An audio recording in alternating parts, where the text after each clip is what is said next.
Hello friends, welcome to math special classes. तो friends, आज हम स्टार्ट करने जा रहे हैं प्रैक्टिस सेट नाइन्थ वाला। ठीक है, 9वां प्रैक्टिस सेट है। इससे पहले 8 प्रैक्टिस सेट हो चुके हैं मैथ्स के स्पेशल टॉप 20। तो उम्मीद करता हूँ वो आप लोगों ने देख लिए होंगे, और अगर नहीं देखें तो फटाफट से चैनल पर जाके लास्ट के 8 जो प्रैक्टिस सेट है वो कंप्लीट कीजिए, क्योंकि ये बहुत इंपॉर्टेंट क्वेश्चन है और बहुत ज़रूरी है, क्योंकि इसमें रिसेंट के क्वेश्चन लिए गए हैं। ठीक है, जैसे कि क्वेश्चन नंबर 1 आपके सामने है। 720 के गुणनखंड फैक्टर बताने हैं, एक और 720 को छोड़कर, मतलब दो हटा देने, जितने भी निकलेंगे उसमें से दो हटा दीजिए। तो हमसे पूछा उनकी संख्या कितनी होगी। बहुत सिंपल है, जब भी कभी गुणनखंड पूछे गए हों आपसे तो आप लोगों को सिंपल क्या करना है कि सिंपल 720 हमने लिख लिया, इसको सबसे पहले छोटे से डिवाइड दे दीजिए तो कितना आ जाएगा, 360 आ जाएगा। देन 2 से दोबारा डिवाइड देंगे तो 180 आपको देखने को मिलेगा। देन 2 से दोबारा डिवाइड देंगे तो 90 आ जाएगा। देन 2 से दोबारा डिवाइड देंगे तो 45 आ जाएगा। मतलब हमारे पास 2 की पावर 4 मिली। ठीक है, यहाँ देखेंगे तो 3 से डिवाइड कर लो, 3 से देखेंगे तो 15 आ जाएगा, क्योंकि 15 तिया 45, 3 से 3 5 15 हो जाएगा। 3 की पावर 2 मिली हमें, सिंपल इस फॉर्म में लिख लीजिए। देन 5 से कितनी बार जाएगा, 1 टाइम, तो 5 की पावर कितनी मिली हमें, 1। ये इसके फैक्टर हो गए। लेकिन अगर मुझे गुणनखंडों की संख्या निकालनी है तो हम लोग क्या करते हैं कि इसमें +1 कर देते, जितनी भी पावर होगी उसमें +1 करेंगे। तो 4 की जगह 5, 2 में भी सिंपल +1 करेंगे तो 2 की जगह 3, देन 1 में भी +1 होगा तो होगा कितना, 2। सिंपल क्या करना है, इन तीनों का मल्टीप्लाई। 5 × 3 = 15, 15 × 2 = 30, तो टोटल गुणनखंड हमारे पास कितने हो गए, 30 हो गए। बट हमसे कुल नहीं पूछे, हमसे पूछे एक और 720 को हटा दो। इन 30 के अंदर एक और 720 भी है, तो 2 माइनस कर देंगे। 2 माइनस करने पे हमारा उत्तर हमें मिल जाएगा कितना, 28 आपका राइट आंसर होगा। उम्मीद करता हूँ कि आप लोग सीख चुके होंगे। आगे कभी भी लाइफ में ऐसा क्वेश्चन अगर आपके सामने आते तो आप लोग आसानी से कर लेना। ठीक है, आगे चलते हैं नेक्स्ट क्वेश्चन, जो कि 2022 सीपीओ का क्वेश्चन है। क्वेश्चन बोला 108, 72 और 5A का उच्चतम सामान्य, मतलब HCF हमें निकालना है, या HCF ए दे रखा है। कहने का मतलब ए एक ऐसा नंबर है जिसका भाग इसमें भी जाए, इसमें भी जाए, 72 में और 5A में भी, क्योंकि उसमें तो ए है, उसमें जाएगी जाएगा। तो 3 नंबर हमें दे रखे हैं, एक 108 दे रखा है, दूसरा 72 दे रखा है, तीसरा हमारे पास 5A दे रखा है। क्लियर है सारी चीज़ें। ओके, अब ए का मान कितना रख लूँ, सिंपल सी बात है, ये 36 तिया हो जाएगा, 36 दूनी 72 हो जाएगा, 36 का गुणा इधर। तो हम लोग बोल सकते हैं कि इनका जो HCF होगा, HCF जो होगा वो कितना होगा, 36 लेना होगा। 36 अगर मैं ले लूँ तो 36 दूनी 72 हो जाएगा, 36 तिया 108 हो जाएगा, 36 का गुणा करेंगे 36 पंजे हो जाएगा यहाँ पे, और यही हमारा ए के बराबर है। क्वेश्चन ने क्या बोला है, HCF ए है। अब क्वेश्चन ने बोला है कि 108, 72 और ए का मतलब है ये 108, 72 और ए मतलब 36। 5A नहीं बोला, यहाँ पे 5A नहीं है, 5A सिर्फ ऊपर है। तो एक कितना है हमारे पास, 36। इनका पूछा है लघुत्तम, तो कहने का मतलब है LCM पूछा है, तो इनका LCM निकाल लेते हैं। तो सबसे पहले मैं 72 ही रख लेता हूँ। 72 रखने पर 72 हट जाएगा, 36 भी हट जाएगा। LCM लेना जैसे आप लेते हो वैसे ले सकते हो। यहाँ देखेंगे तो 36 तिया होता है 108, 36 तो हट गया मेरा 72 की वजह से, बचा कितना, 3। 3 का गुणा और कर देंगे तो 3 एकम 3, 3 दूनी 6 हो गया, 3 7 21, 216 हमारा क्या हो जाएगा, इनका LCM हो जाएगा, जो कि हमसे पूछा है, और यही आपका राइट आंसर है। ये मैंने कटिंग करना या इस टाइप से LCM निकालना अपनी वीडियोस में सिखाया हुआ है, LCM HCF के चैप्टर में, तो आप लोग जाके विजिट भी कर सकते हो। आगे चलेंगे क्वेश्चन नंबर 3 की तरफ। क्वेश्चन नंबर 3 क्या बोल रहे हैं, देखो 3 में एक हमें सिंप्लीफाई दे रखा है। देखते हैं, 2 की पावर 2, 2 की पावर 4 + 1, 2 की पावर 8 + 1, कहीं ना कहीं पावर 2 दूनी 4 दूनी 8 दूनी 16, देन 128 + 1 तक जा रही है, और हमसे पूछा है कि बताओ इसका ऑप्शन क्या हो जाएगा। चलिए देखते हैं इस क्वेश्चन को। तो देखिए सबसे पहली बात कि हमारे सामने एक सीरीज है 2 की पावर 2 + 1। पहले समझ लो, करना बहुत सिंपल है। दूसरा नंबर है हमारे पास 2 की पावर 4 + 1। तीसरा नंबर है हमारे पास 2 की पावर 8 + 1, राइट। देन सीरीज जा रही है जा रही है जा रही है जा रही है, यहाँ पे लिख देता हूँ बाकी की सीरीज, ठीक है। ऐसे करके सीरीज आ रही है 2 की पावर 128 देन +1, ठीक है। ये सीरीज यहाँ से जा रही है, ठीक है, इस तरीके से कोई बात नहीं, आगे चलते हैं। और बट्टे में हमें कुछ दे नहीं रखा, लेकिन ऑप्शन में बट्टे में है। इसका मतलब है 3 जो 2 भी है 4 भी है, सारे टर्म प्लस के। एक काम हम ये कर सकते हैं इसमें, देखो समझो, इसमें ये काम कर सकते हो कि अगर मैं इक्वेशन के नीचे 2 की पावर 2 -1 का डिवाइड दे दूं और ऊपर 2 की पावर 2 देन -1 का गुणा कर दूं, तो कोई फ़र्क नहीं पड़ना चाहिए, क्योंकि फ्रैक्शन के डिनोमिनेटर और न्यूमरेटर दोनों में ही अंश और हर में मैंने गुणा किया सेम चीज़ का, तो कोई प्रॉब्लम नहीं आनी चाहिए, ठीक है। गुणा क्यों किया? क्योंकि इसको हमें सॉल्व करना है, पहली बात। दूसरी बात ये कि यहाँ पे a - b और a + b हमारे पास है। a + b a - b आप सभी को पता होना चाहिए कि एक बार प्लस और एक बार माइनस करने पर ये बनता है a² - b²। सही बात है मेरी। अब जब मैं इसको सॉल्व करूँगा, समझना मेरी बात, इस वाले टर्म को जब मैं सॉल्व करूँगा तो उस केस में हमें प्राप्त क्या होगा वो समझो।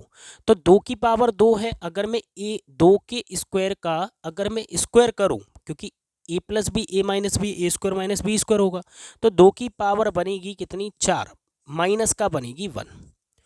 अब इन दोनों की जगह पे मैं लिख सकता हूं ये टर्म, सही बात है, इन दोनों के स्थान पे ये टर्म लिख सकता हूं। इसके बगल में आएगा 2 की पावर 4 देन +1। अगेन अगर आप देखोगे ध्यान से तो a - b a + b बन रहा है, a - b a + b बन रहा है, एंड बगल में इसके लिखा हुआ है 2 की पावर 8 प्लस में है 1। देन ये सीरीज चल रही है यहाँ तक जो भी है। इन दोनों को जब हम सॉल्व कर रहे होंगे तो 2 की पावर यहाँ स्क्वायर करेंगे तो 4 दूनी 8 हो जाएगा, देन माइनस का 1 हो जाएगा। अब इन दोनों टर्म की जगह पे मैं रख सकता हूँ ये 2 की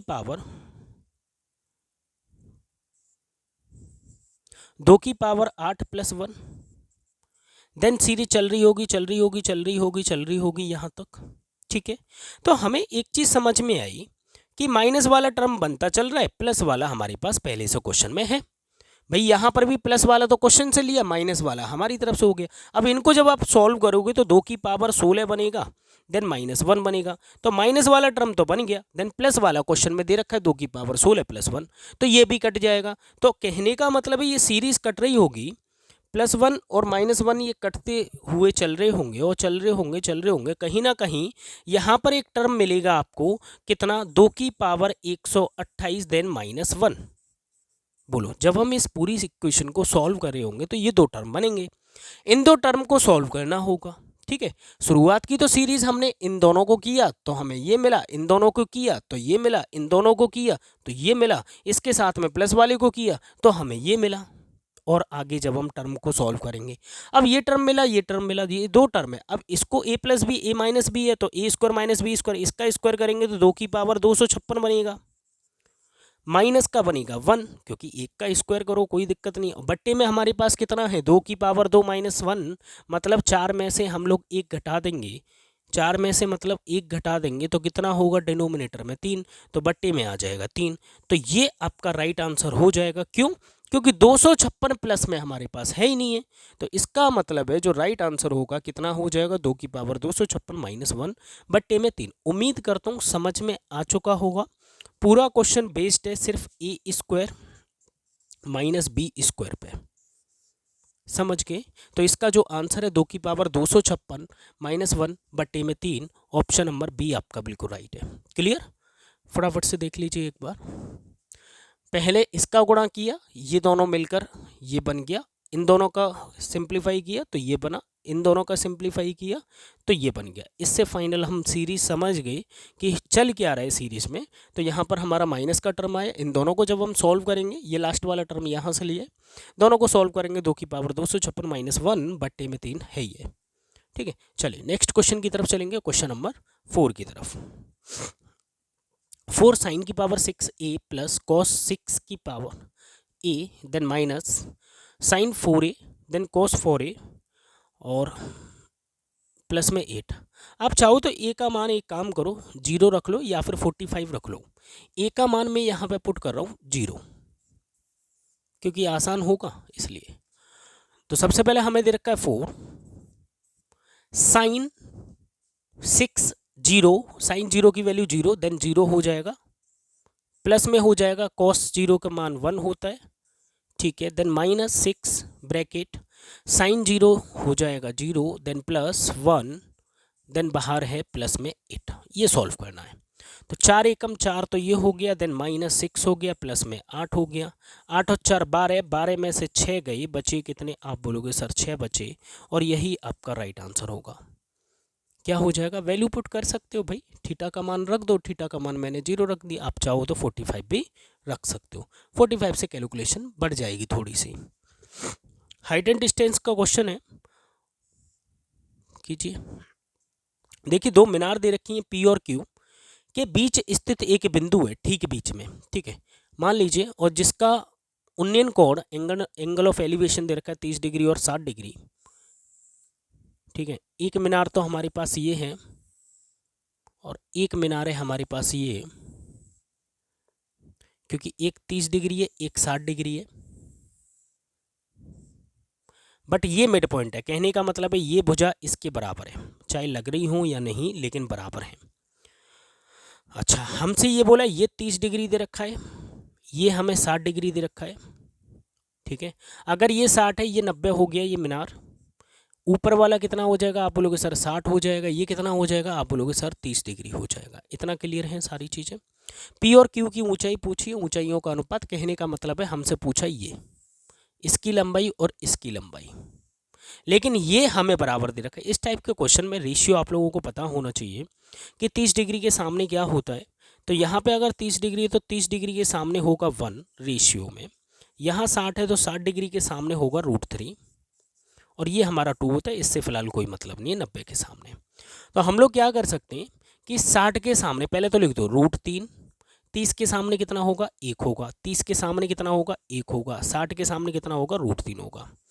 बट क्वेश्चन ने हमसे ये बोला है कि देखो भाई, ये दोनों बराबर हैं, ये यहाँ से लेके यहाँ तक, यहाँ से लेके यहाँ तक दोनों बराबर हैं। ये √3 है, ये 1 है, तो एक काम करूँ, इसको बैलेंस करना पड़ेगा √3। तो जब मैंने इस रेशियो में √3 का गुणा किया है तो इसके साथ वाले में भी करना होगा। तो इसके साथ वाले में हम लोग √3 का गुणा कर देंगे। जैसे हम मल्टीप्लाई करेंगे तो ये जो मीनार है, इस मीनार का नाम है P और इस मीनार का नाम है Q। तो P का मान कितना हो गया? P रेशियो अगर हम Q देखेंगे तो P का मान तो 1 है हमारे पास, और अगर हम इसका गुणा इसमें करेंगे, √3 गुणा √3 करेंगे तो 1:3 आपका राइट आंसर होगा, जो कि ऑप्शन नंबर ए में दिखाई देगा। सिंपल आसान क्वेश्चन।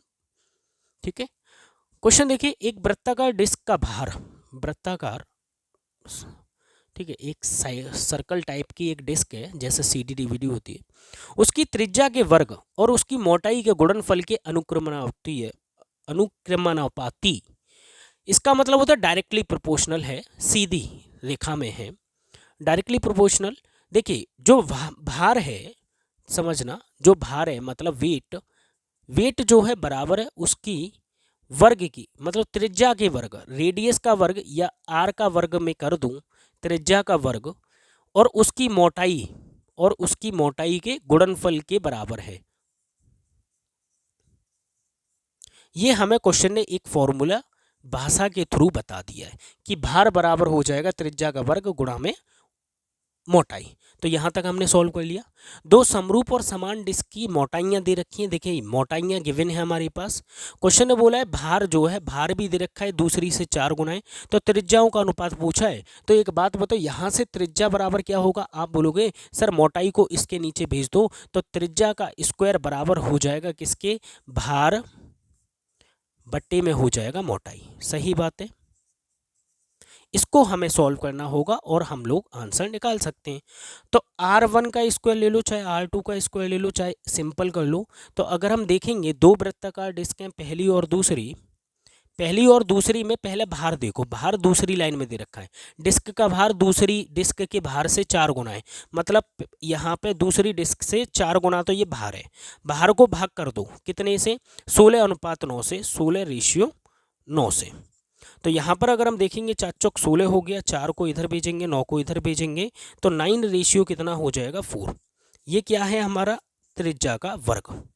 ये क्या निकल के आ गया त्रिज्या का स्क्वायर। तो दोनों की त्रिज्या निकालनी है तो हम लोग स्क्वायर हटा के रूट चिपका देते हैं। रूट चिपकाएंगे स्क्वायर रूट, तो बाहर कितना आएगा, 3 त्रिका 9 होता है, 3 2 दूनी 4 होता है, तो 3:2 आपको देखने को मिलेगा, जो कि आपका राइट आंसर होगा। उम्मीद करता हूँ समझ में आ चुका होगा। ये हमें क्वेश्चन की भाषा ने समझाया। ये हमने त्रिज्या का वर्ग देखा, किसके बराबर हो जाएगा, भार बट्टे मोटाई। बाहर ऊपर रखना है तो पहले ही मैंने ऊपर रख दिया, बट्टे में मोटाई रखनी है, मोटाई नीचे रख दी। 16:9 दे रखा है, 4 गुना ये भी दे रखा है, दूसरी से पहला कितना है 4 गुना है। इसको सॉल्व किया तो त्रिज्या का वर्ग निकला। स्क्वायर हटाएंगे तो रूट लगा देंगे, रूट लगाने के बाद 3:2 अनुपात में आ जाएगा। चलिए भाई वीडियो को लाइक कर दीजिएगा। नेक्स्ट क्वेश्चन की तरफ चलते हैं। एक त्रिभुज PQR की तीन भुजाओं की माप समान है, कहने का मतलब है समबाहु त्रिभुज है, इक्विलेटरल ट्रायंगल दे रखा है जिसकी तीनों भुजा समान है, PMQR पर लंबवत है, मतलब 90 डिग्री पे डाली गई है। चलिए एक त्रिभुज हमारे सामने है जिसका नाम क्या है PQR, P then Q then R। एक PM जो है लंबवत है, 90 डिग्री पर डाली गई है, जो कि QR पर है, यही बोला है। कौन सा कथन सत्य है ये हमसे पूछा है। इसको चाहो तो सिंप्लीफाई कर सकते हो, चाहो तो वैल्यू कुछ मान लो। तो इसकी वैल्यू अगर मैं देखूं, इसका एरिया होता है √3/4, तो आप चाहो तो 4 मान लो। ये तीनों बराबर है, ठीक है, ये तीनों बराबर हैं, तो ये 4 है, ये 4 है, तो ये भी 4 होगी। और अगर ये 4 है तो ये मिड पॉइंट होगा, क्योंकि समबाहु त्रिभुज है, तो ये 2 हो जाएगी, ये भी 2 हो जाएगी। ठीक है, पहले मेरी बात समझ के। अब 90 डिग्री है, पाइथागोरस थ्योरम के थ्रू क्या आप लोग यहाँ पे PM का मान निकाल सकते हो। तो PM जो हो जाएगी 4 चौक 16, रूट के अंदर 16 में से माइनस कर दो, 2 दूनी 4, रूट के अंदर आया 12। कितना आया रूट के अंदर 12। इसका मान कितना है, आप बोलोगे सर इसका मान है 12। कितना है भाई, इसका मान 12 है। PM बराबर है 12, क्या है, सॉरी PM बराबर है √12 है। PM बराबर कितना है हमारे पास, √12 है।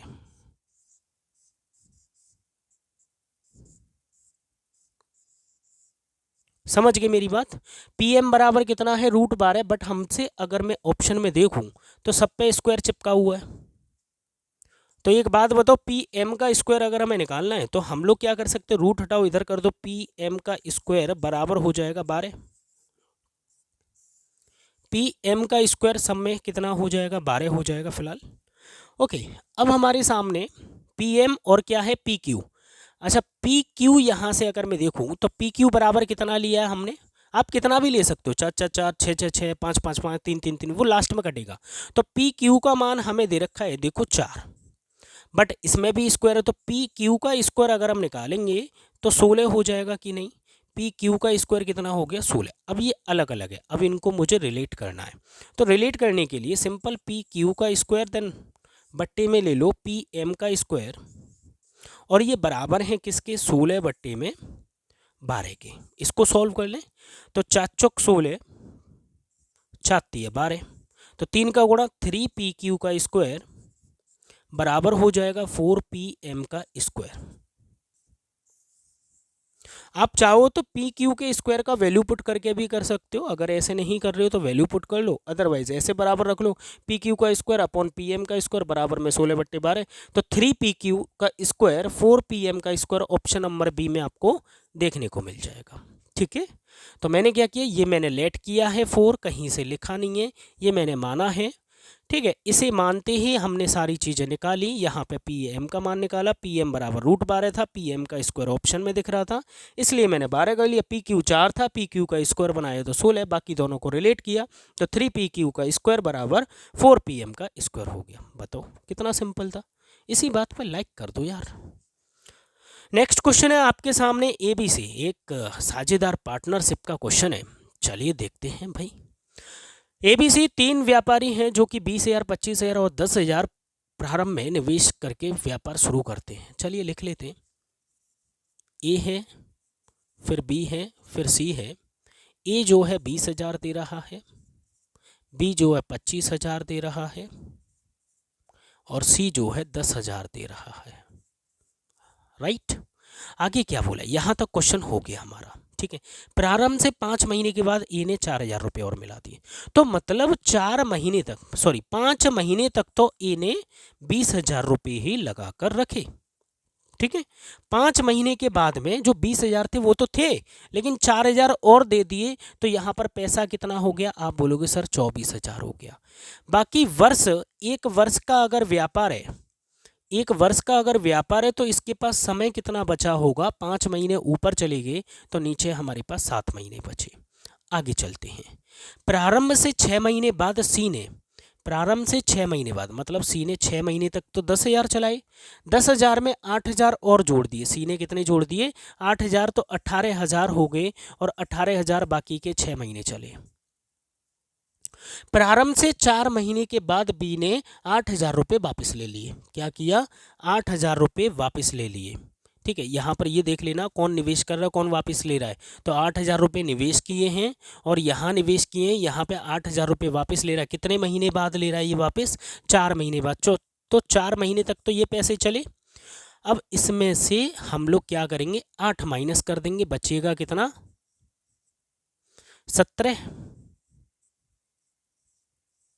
17,000 जो चले होंगे, 8 महीने तक चले होंगे। 8,000 रुपये वापस ले रहा है, ये बात याद रखना। बाकी के निवेश कर रहे हैं, निवेश कर रहा है, बाकी के ये भी निवेश कर रहा है। ठीक है, तो मैंने क्या किया? 25,000 में से माइनस कर दिए 8,000, ये हमारे पास अनुपात आ गया। अब इसमें जो क्रॉस वैल्यू है वो काट लो, 3 0 3 0 3 0 3 0 काट सकते हो, क्योंकि अनुपात पूछा है हमसे, लाभ का अनुपात। अगर लाभ x है तो इनका लाभ का रेशियो निकालना, और कुछ नहीं। और कुछ काट सकते हैं, 4 से देखेंगे, 4 से कट जाएगा, 4 से ये कट जाएगा। ठीक है, 4 से काटता हूँ। देखिए 4 पंजे 20, 4 छिंग 24, 4 तो ये कट गया, 4 दूनी 8। दोनों में काटेंगे क्योंकि ये प्लस में लिखे हुए हैं। ये किस में लिखे हुए हैं? दोनों टर्म प्लस में होते हैं, तो इसलिए 4 से तो ये पूरा जाएगा, 4 से ये दोनों में से कटेगा, इन दोनों में से भी 4 से कटेगा। तो देखेंगे कि 10 छिंग 60 होते हैं। 4 से जब हम काटेंगे, देखो ये इन दोनों को मैं हटा के 60 लिख दूँ, और जब हम 4 से काटेंगे तो यहाँ 15 लिख सकते हैं। ठीक है, यहाँ पर देखेंगे 2 से काटेंगे तो 9 बचेगा, 2 से काटेंगे तो 3 बचेगा। चाहे ऐसे अलग अलग काट सकते हो, कोई दिक्कत नहीं। 4 से काटना था, इसमें से 2 ले लिया मैंने, इसमें से 2 ले लिया, तो बचा कितना? 9 × 3। फाइनली इनको सॉल्व कर लेते। यहाँ हो गया 5 25 प्लस 6 7 42, पहला। दूसरा हो गया 25, 17 दूनी 34। तीसरा हो गया हमारे पास 15, 9 3 27। इसको सॉल्व करना होगा। 5 6 7 हो गया, 4 5 6 हो गया, 67 है किसी में? 67 है। 5 और 4 9 हो गया, 3 और 2 5 हो गया, 59 है किसी में? ऑप्शन नंबर डी नज़र आ रहा है मुझको। देन 7 और 5 12 की 2, 1 कैरी, 2 3 और 1 4, 42 है किसी में? ऑप्शन नंबर डी आपका राइट हो जाएगा। ये आपका सिंपल और बहुत आसान क्वेश्चन। पार्टनरशिप के क्वेश्चन की भाषा बड़ी होती है, बट क्वेश्चन बहुत आसान होता है। 67 59 देन 42 आपका राइट आंसर होगा, ऑप्शन नंबर डी। आगे चलेंगे क्वेश्चन नंबर 9 पे। 9th वाले क्वेश्चन में देखिएगा क्या बोल रहा है। मिश्र धातु X में 70% तावा है, 30% जस्ता है। X एक कोई हमारे पास मिश्रण है जिसमें हमें 2 चीज़ें दे रखी है। क्या क्या? तावा और हमारे पास है जस्ता। T और J से डिनोट कर देता हूँ। 70% का मतलब 7 ये हो गया, 3 ये हो गया, मैंने रेशियो बना लिया। मिश्रण Y है हमारे पास। मिश्रण Y में 40% तावा है और 25% जस्ता है। अच्छा, इसमें एल्युमिनियम भी जोड़ा गया है। तो टोटल अगर हम देखेंगे इसे अनुपात में जब हम बनाएंगे तो तीनों को काटना पड़ेगा ना। ऊपर तो मैंने 0 0 हटा दी। यहाँ 5 से 7 बार, 5 से 8 बार, 5 25, तो तावा तो हो गया 8, जस्ता हो गया कितना? 5, और एल्यूमिनियम हो गया कितना 7। इतनी चीजें समझ में आ गई। ओके, क्वेश्चन आगे क्या बोले देखो, मिश्र धातु X और Y 1:3 के अनुपात में मिलाया जाता है। 1:3 का मतलब समझते हो आप लोग? 1:3 का मतलब ये है 7 और 3 मिलाने पे कितना बैठ रहा है हमारा 10। अगर ये 10 है तो ये 30 होना चाहिए, तब हम इनको जोड़ पाएंगे। ठीक है, ये 10 है तो ये 30 होना चाहिए टोटल सम, जब ही हम इन दोनों को मिला पाएंगे, क्योंकि 1:3 के अनुपात में आना चाहिए। यहाँ सम देख लेते हैं, 7 और 5 12 हो गया, 12 और 8 20 हो गया, ये बैठ रहा है 20।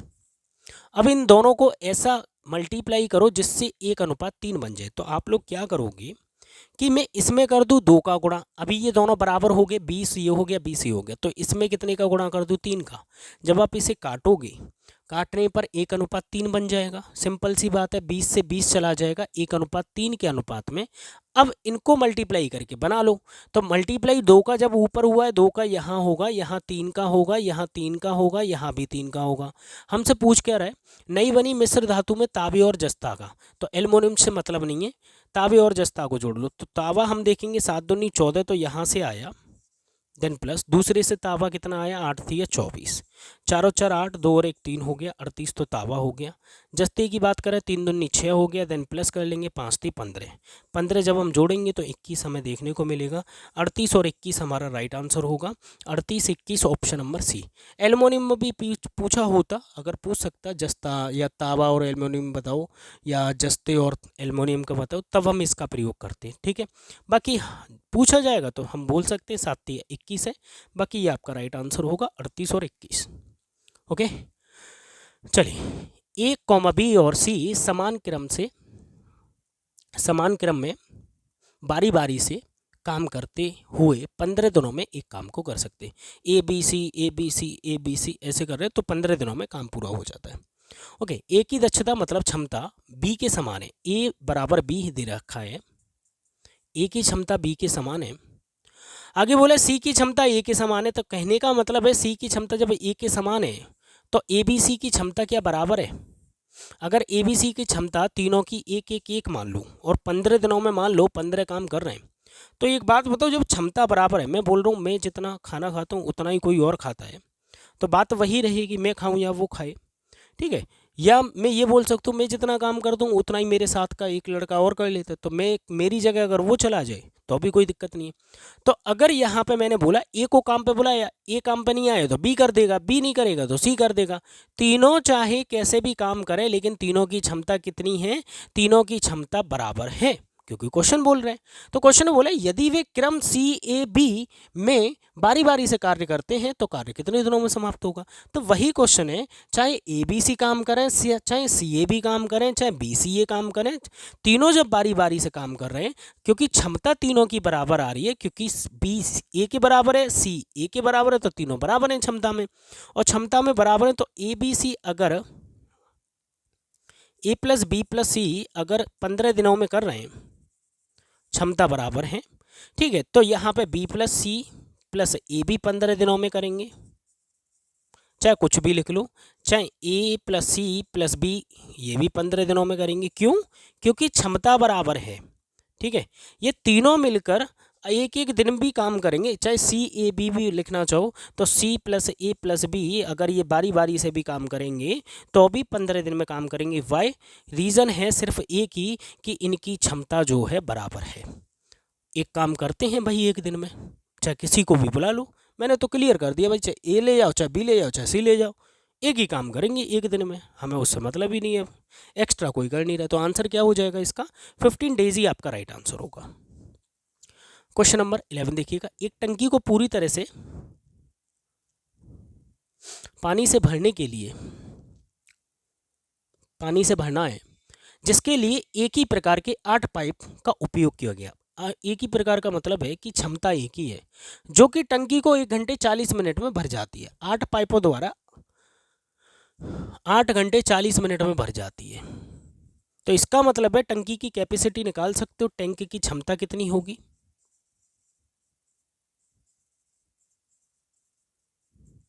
तो आप बोलोगे 8 मल्टीप्लाई कर लो, एक काम करो पूरे को मिनट में कर लो, कोई दिक्कत नहीं है। तो 1 घंटे में 60 मिनट, 60 और 40 कितना हो गया, 100 मिनट ले ली मैंने, बाद में देख लेंगे। ये टंकी की कैपेसिटी हो गई रियलिटी में। अब क्वेश्चन बोले यदि एक ही प्रकार के 10 पाइप जैसे कि ऊपर उल्लेख किया गया उपयोग किए जाते हैं तो टैंक किस समय में भर जाएगा, कितने समय में। तो हमारे पास टंकी की क्षमता आ गई 8 × 100, और अगर मैं इसको 10 पाइप से काम करवाना चाहूँ समान क्षमता वाले, मैंने 8 पाइप की क्षमता मानी 8, तो 10 पाइप की 10, 2 पाइप की 2, 15 पाइप की 15, तो 0 से 0 काट देंगे तो कितना समय लगेगा, आप बोलोगे सर 80 मिनट लगेगा। और 80 मिनट को हम लोग घंटे में बोलेंगे 1 घंटा 20 मिनट। ये आपका राइट आंसर होगा। बताओ कितना सिंपल है, 1 घंटा 20 मिनट बोला जाएगा तो मतलब ऑप्शन नंबर बी आपका राइट है। बहुत सिंपल आसान क्वेश्चन। एक लड़का साइकिल से अपने घर से स्कूल के बीच निश्चित दूरी तय करता है। वह 15 किलोमीटर प्रति घंटे की औसत चाल से साइकिल चलाते हुए 10 मिनट देरी से पहुंचता है। हालांकि 20 किलोमीटर औसत चाल से 5 मिनट पहले पहुंच जाता है। और ये मैंने बहुत अच्छे से आप लोगों को कराया है टाइम एंड डिस्टेंस में, कि डिस्टेंस बराबर जब भी कभी जाना, घर से स्कूल जा रहे हैं, घर से ऑफिस जा रहे हैं, तो इस केस में हमें पता है x × y दोनों की चालों का गुणनफल बट्टे में x - y अंतर देखते हैं, ठीक है। देन मल्टीप्लाई घंटे में समय चाहिए, ये हमारा डिस्टेंस लाकर दे देता है। तो डिस्टेंस ही पूछिए तो पहले दोनों की चाल कितनी है, पहले 15 × 20, सबको आता होगा मुझे पता है, 15 × 20 बीच बट्टे में अंतर इनटू समय, देरी देरी होगा तो माइनस होगा, पहले पहले होगा तो माइनस होगा, और देरी और पहले होगा तो जुड़ जाएगा। तो यहाँ 10 मिनट देरी है और यहाँ 5 मिनट पहले, तो दोनों को जोड़ लो, 10 और 5 कितना हो गया, 15। 15 मिनट में नहीं रखते, हमेशा यहाँ पे जो समय रखा जाएगा वो घंटे में, तो बट्टे में 60 और ले लो। 15 × 4 = 60 होता है, 4 से 5 बार, 5 से 5 गया तो आया कितना डिस्टेंस, 15 किलोमीटर आ रहा है। 15 किलोमीटर आपका राइट आंसर होगा। ऑप्शन नंबर सी बिल्कुल राइट है। तो क्वेश्चन नंबर 13 आपकी स्क्रीन पर है, देखिएगा ध्यान से। 100 मीटर की दौड़ में ए बी को 10 मीटर से हराता है, ठीक है। 100 मीटर की दौड़ है जिसमें ए बी को 10 मीटर से हराता है और बी सी को 10 मीटर से हराता है। ए सी को कितनी दूरी से हराता है, हमेशा याद रखना इसमें 20 मीटर नहीं होता आंसर, आप ये बोलो कि 20 मीटर हो, क्योंकि यहाँ पे एक दूसरे से रिलेट कर रहे हैं। तो ए बी सी, अगर हम देखें ए बी को जब 10 मीटर से हरा रहा है, तो ए अगर 100 मीटर चलता है तो ये कितना चलेगा भाई, 90 मीटर चलेगा। ए बी को 10 मीटर से हराता है, ए बी को 10 मीटर से हराता है, इनकी अलग रेस हुई। बी और सी की अलग रेस होती है, ये 100 मीटर चलता है और ये कितना चलता है, 90 मीटर चलता है। बी ने सी को हरा दिया 10 मीटर से। तो हमसे पूछा ए और सी के बीच में रिलेशन, तो हम लोग क्या करेंगे, ये रेशियो में 0 हटा दो, कोई मतलब नहीं है। तो एक काम करो, इनको समान कर लो। समान करने के लिए क्या करेंगे, नीचे 9 का गुणा कर देंगे और ऊपर 10 का गुणा, इधर 10 का किया तो इधर भी 10 का, और इधर कितने का होगा, 9 का। ये हो जाएगा 100 मीटर, ये हो जाएगा 9 × 90, ये हो जाएगा 9 × 81। तो अब क्वेश्चन के अकॉर्डिंग अगर हम ध्यान से देखें, जब ये तीनों एक साथ दौड़ेंगे, जब ये तीनों एक साथ दौड़ेंगे तो ये अगर 100 मीटर चलेगा तो ये 81 मीटर, तो कितने मीटर पीछे हैं, तो आप बोलोगे सर 19 मीटर आपका राइट आंसर होगा। कितना हो जाएगा, 19 मीटर राइट आंसर होगा, ये बात याद रखना, ठीक है। नेक्स्ट क्वेश्चन, क्वेश्चन नंबर 14 क्या बोल रहे हैं देखिए। 14 में बोला गया एक आदमी एक निश्चित समय में धारा के अनुकूल, अनुकूल का मतलब होता है डाउन स्ट्रीम, धारा के साथ में 8 किलोमीटर की दूरी तय कर सकता है और उतने ही समय में या उसी समय में धारा के प्रतिकूल 6 किलोमीटर की दूरी तय कर सकता है। कहने का मतलब है टाइम कांस्टेंट है, तो 8 किलोमीटर की डिस्टेंस जाता है साथ में और 6 किलोमीटर वापस आता है। टाइम बराबर है तो बराबर रख दो, बट्टे में स्पीड रख दो। तो डाउन स्ट्रीम का मतलब होता है बी प्लस डब्ल्यू, कहने का मतलब है बोट प्लस धारा की चाल, तो बी प्लस डब्ल्यू में यहाँ पर ले लेता हूँ। इसका मतलब होता है B minus W upstream का, ठीक है। ये विपरीत में चल रहा है, ये जो है हमारा समान डायरेक्शन में है धारा की और व्यक्ति की चाल या नाव की चाल, ठीक है।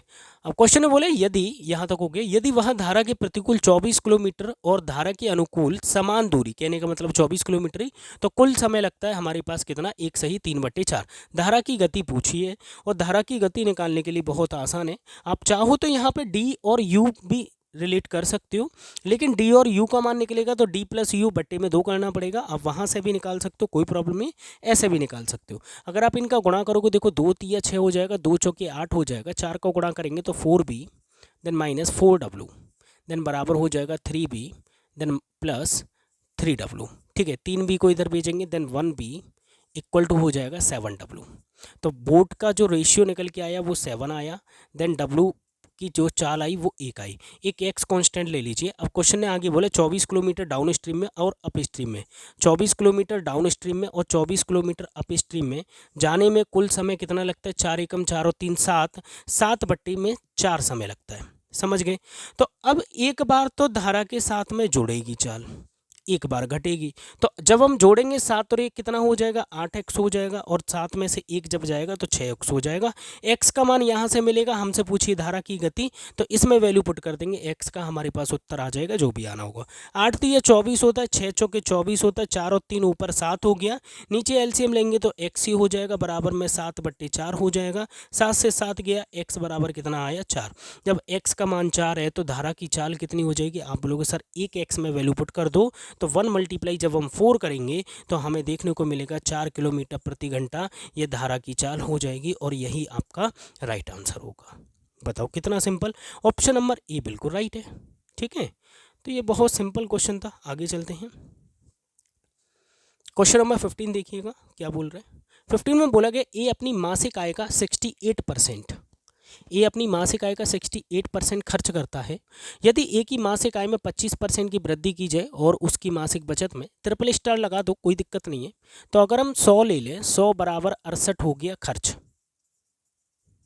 तो बचत कितनी होगी, आप बोलोगे सर 32 होगी। सही बात है, इनको 4 से काट लो, 4 से 25, 17 चौके 68 होते हैं, 4 8 32 होता है। सही बात है।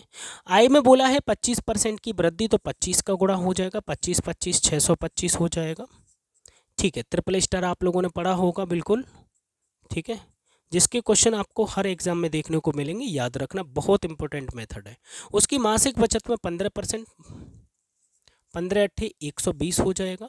देन 120 माइनस जब हम करेंगे तो यहाँ पे कितना प्लस कर दूँ जिससे इसके बराबर हो जाए, तो आप बोलोगे सर 405, 405 और 120 जोड़ने पे कितना बनेगा, 625 बनेगा। लेकिन हमें अगर परसेंटेज निकालना है तो ऊपर वाले रेशियो से विभाजित करना बहुत ज़रूरी है। ठीक है, 17 दूनी 34 हो जाएगा, 34 के बाद बचेगा कितना, 6 और 5। ठीक है, 17 चौके 17 तिया 51, करीबन 23, क्यों 65 क्यों बचेगा, 17 दूनी 34,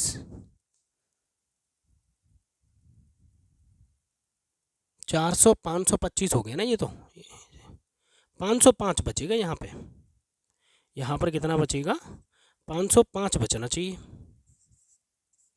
क्योंकि 15 अट्ठे 120, 500 600 625 अभी तो होगा। ठीक है, तो यहाँ पे जब हम कैलकुलेट करेंगे,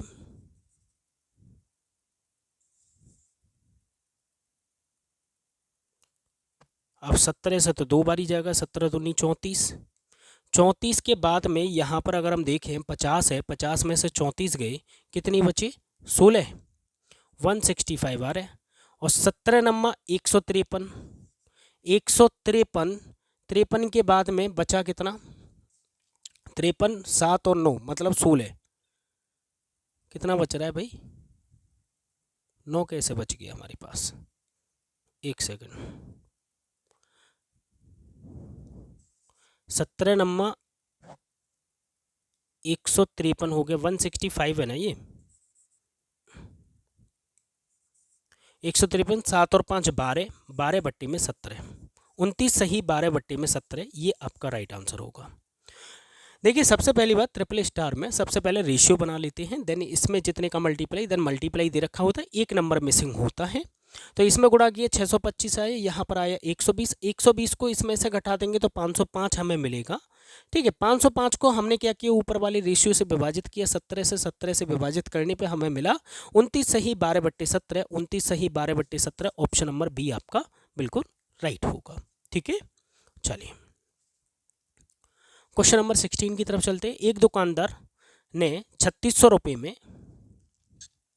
ये बहुत अच्छा क्वेश्चन है, याद रखना।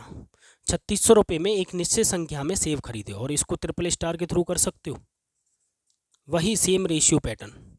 याद रखना, हर एग्जाम में आपको इसके क्वेश्चन देखने को मिलेंगे, सबसे बेस्ट मेथड है, याद रखना। और अगर ये नहीं सीखा तो आपने कुछ नहीं सीखा। फिर उसने उनमें से 1/5 भाग को, जब भी कभी भाग वाला क्वेश्चन आए तो सबसे पहले भाग निकाल लो बाहर।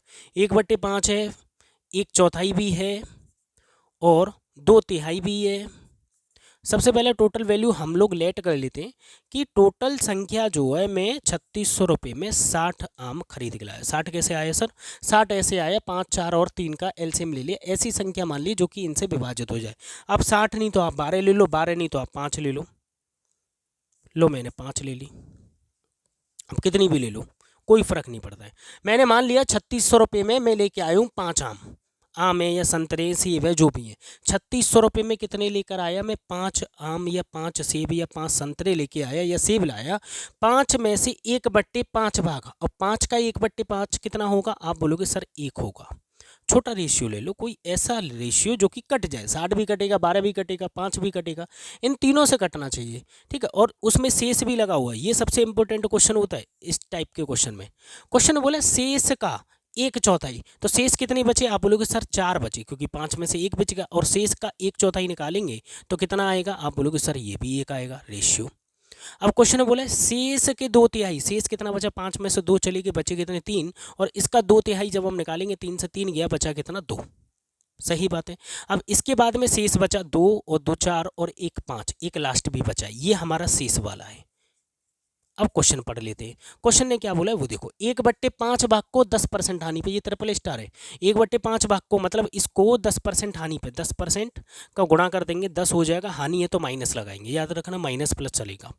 देन 1/4 को 5% हानि पे, तो इसका 5 में गुणा कर देंगे, देन यहाँ पे हो जाएगा माइनस का 5%, ठीक है। 5% लगाओ मतलब हो, कोई दिक्कत नहीं है, बस चीज़ें पता होनी चाहिए। यहाँ 2/3 को 15% के लाभ पे, 15 दूनी 30, तो प्लस का हो गया यहाँ पे 30। ये हमारे पास अभी नहीं है, इसका कुछ नहीं बोल सकते।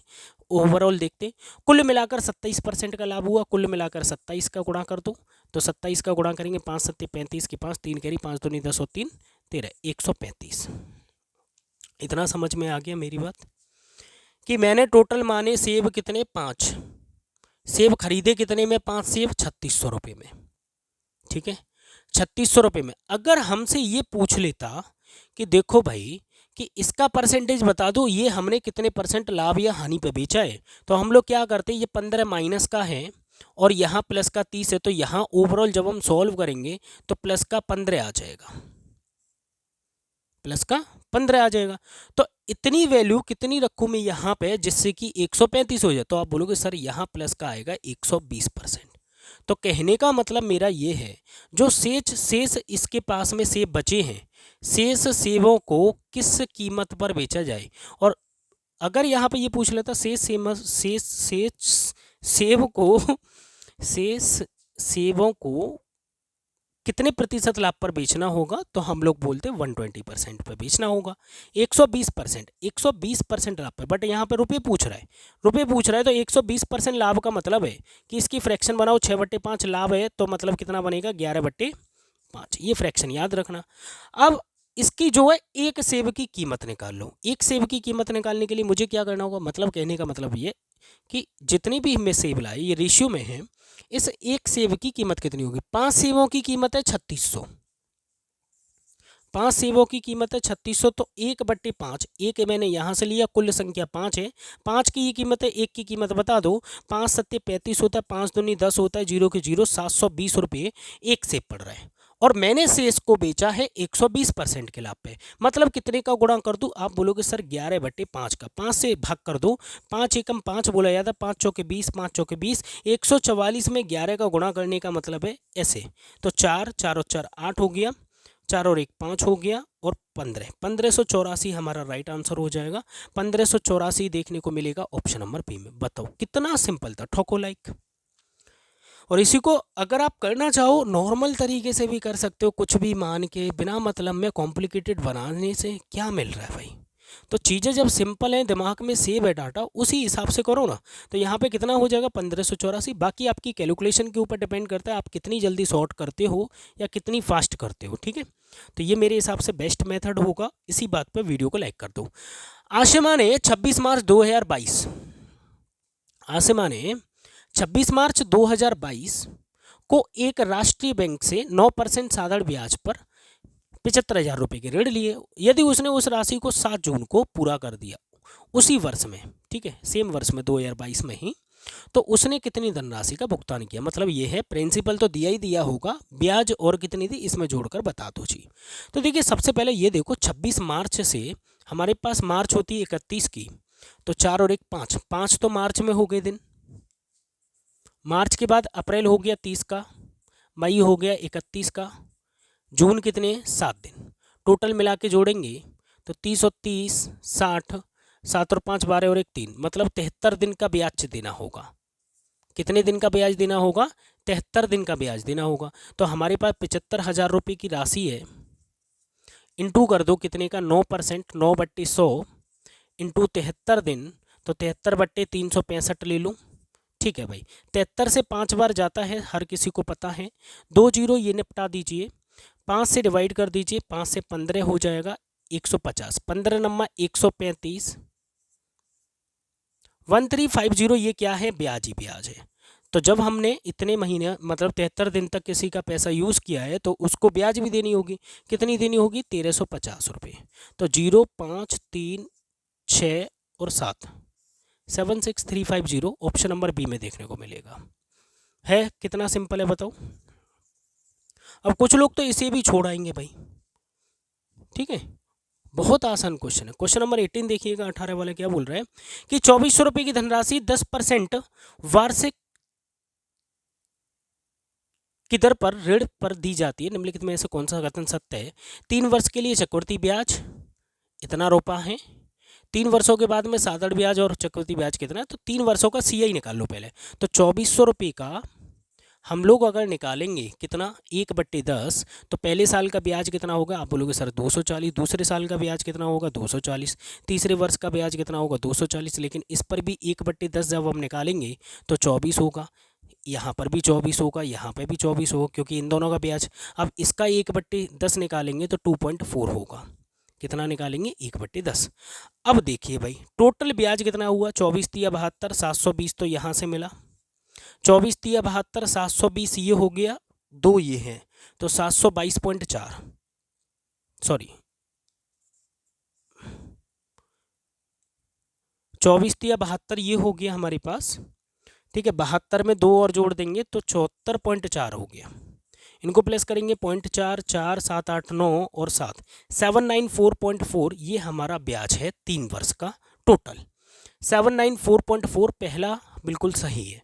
दूसरे में देखेंगे 3 वर्षों के बाद साधारण ब्याज और चक्रवृद्धि ब्याज के बीच में जो है अंतर जो दे रखा है 75.8 दे रखा है। ये जो वैल्यू दे रखी है हमारी, ये जो वैल्यू है ये 75.8 नहीं, ये तो 74.8 है। ये अभी तो हमने देखी थी, ये कितनी है? 74.8 है। तो इसका मतलब है ये 75 बता रहे, ये गलत है। तो इसका मतलब है आंसर क्या हो जाएगा हमारा? केवल कथन फर्स्ट सही होगा, ठीक है, सेकंड नहीं, दोनों नहीं, दोनों नहीं, पहला वाला आपका बिल्कुल सही है। समझ गए मेरी बात को? बिल्कुल सिंपल आसान तरीके से। चलिए क्वेश्चन नंबर 19 देखिएगा। एवरेज से लिया गया, ट्रिपल स्टार लगा सकते हो, कोई दिक्कत की बात नहीं है। देखिए 8 संख्याओं का औसत दे रखा है 44, गुणा कर दो। आगे बोला पहली 3 संख्याओं का औसत है कितना? 50, ठीक है। अगली 2 संख्याओं का औसत कितना है? 52, ठीक है। अगली 3 संख्या हमारे पास बची हैं जिसके अंदर 6वीं 7वीं और 8वीं संख्या है। मेन खेल होता है इन 3 संख्याओं का। अब इन 3 संख्याओं का योग पता कर लो। देखो ये लिखा जाता है औसत, और हमें अगर इन दो संख्याओं का औसत 52 है तो योग कितना होगा? आप बोलोगे सर 104 हो जाएगा। मैंने बोला 3 संख्याओं का औसत 50 है तो योग कितना होगा? आप बोलोगे सर 150 है। यहाँ पर तो प्लस होता है, ठीक है। यहाँ हो जाएगा 8 चौक 32 की 2, 3 कैरी, 8 चौक 32, 33 34 35, 352। अब 352 में से इन दोनों की वैल्यू घटाने पर कितना आएगा ये हमें पता होना चाहिए। तो यहाँ देखेंगे 12 4 गए तो 8 बचे, ठीक है। यहाँ 10 5 कितना हो गया हमारे पास 25, और 25 अगर हम घटा दें 34 में से तो 9 बचेंगे 98। ये जो है इन तीन संख्याओं का योग है, औसत नहीं है। औसत कब होगा जब 3 से भाग कर देंगे। ये नीचे वाली लाइन में जो लिखी गई वैल्यू है वो योग है। औसत बनाने तो ऊपर वाले 2 से भाग कर दो, बामन आ जाएगा औसत। तो ये जो लिखा हुआ है ये हमारे पास योग आ गया है। और इस टाइप के क्वेश्चन में औसत नहीं पूछता है, औसत भी पूछ लेता है बाकी की 3 संख्याओं को औसत ज्ञात कीजिए, या 3 संख्याओं में से कोई भी एक संख्या पूछ लेगा, लेकिन उसे एक भाषा देनी होगी 6 7 8 नंबर के लिए। और 6 7 8 नंबर के लिए यदि छठी संख्या क्रमशः 7वीं और 8वीं संख्या से 6 और 8 कम है, इससे ये 6 कम है, इससे ये 8 कम है, तो मैं अगर इसे x ले लूँ तो ये 6 ज़्यादा हो जाएगी और ये 8 ज़्यादा हो जाएगी। भाई इससे ये 8 कम है, इससे ये 6 कम है ना कम। मैंने ये बढ़ा दी दूसरी तरफ, भाई एक तरफ बढ़ा लो या कम कर लो। तो ये तो 6 ज़्यादा है, ये 8 ज़्यादा है, इससे ये 8 कम है छठवीं वाली, इससे ये 6 कम है। ध्यान से पढ़ेंगे कि छठी जो संख्या है वो 7वीं और 8वीं से 6 और 8 कम है। क्या इससे ये 6 और 8 कम है छठवीं वाली? बिल्कुल है। ठीक है, इन तीनों का योग हमें दे रखा है 6 7 8 संख्याओं का योग कितना 98। तो हम लोग कर सकते हैं 3x प्लस में 8 और 6 14 देन बराबर हो जाएगा 98। ठीक है, तो 3x का मान कितना हो जाएगा, इसको माइनस कर दो तो 4 बचेगा, देन 9 में से 1 गया तो 8 बचेगा। x बराबर कितना हो जाएगा 81/3, सॉरी 3 से भाग होगा ना, 84 में 3 से भाग करेंगे तो 3 से 3 3 दूनी 6 3 8 24 28 आ रहा है मेरा x का मान। अगर x का मान 28 है तो क्वेश्चन हमसे पूछ रहा है 8वीं संख्या। 8वीं संख्या के लिए हम लोग क्या करेंगे, 28 में प्लस जोड़ देंगे 8 8 और 16 मतलब 36 आपका राइट आंसर होना चाहिए। 36 जो है ऑप्शन नंबर ए में दिया हुआ है। ठीक है, 36 आपका राइट आंसर है। बहुत आसान और बहुत सिंपल क्वेश्चन है। ठीक है, चलिए नेक्स्ट क्वेश्चन की तरफ चलेंगे। क्वेश्चन नंबर 20 क्या बोल रहा है देखिएगा, DI का क्वेश्चन है, देख लेते हैं। क्वेश्चन है बोले दिया गया एक ग्राफ जो दे रखा है वो हमारे पास है, हमसे पूछा है 3 महीने में कमल, कमल मतलब ये वाली वैल्यू। ठीक है, 3 महीने में कमल की कुल औसत वेतन में वृद्धि कितनी है। औसत वेतन में वृद्धि कितनी है, औसत वेतन हमें निकालना है, बस इतनी सी बात है। तो पहले वाले में है 65, ये वाइट वाला जो है हमारे पास ये है 65 प्लस दूसरा वाला जो हल्का ब्राउन सा है, ठीक है स्लेटी कलर जो भी है, ये हमारे पास 55 है और नाउ फाइनल है 75। मैंने ये लिया है, ये लिया है, ये लिया, ये तीनों लिए। ठीक है, ओके नाउ इनको प्लस कर लो, बट्टे में 3 कर लो, देख लेते हैं।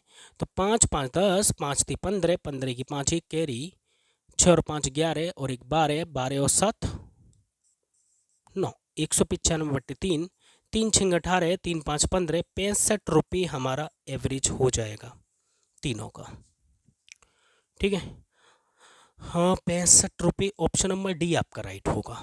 ठीक है, कितनी हो जाएगी औसत यहाँ पे तीनों महीने की जो भी है हमारे पास कमल के पास में मई जून जुलाई की दे रखी है। 3 महीनों में कमल की कुल औसत वेतन वृद्धि कितनी हो जाएगी 65 रुपये।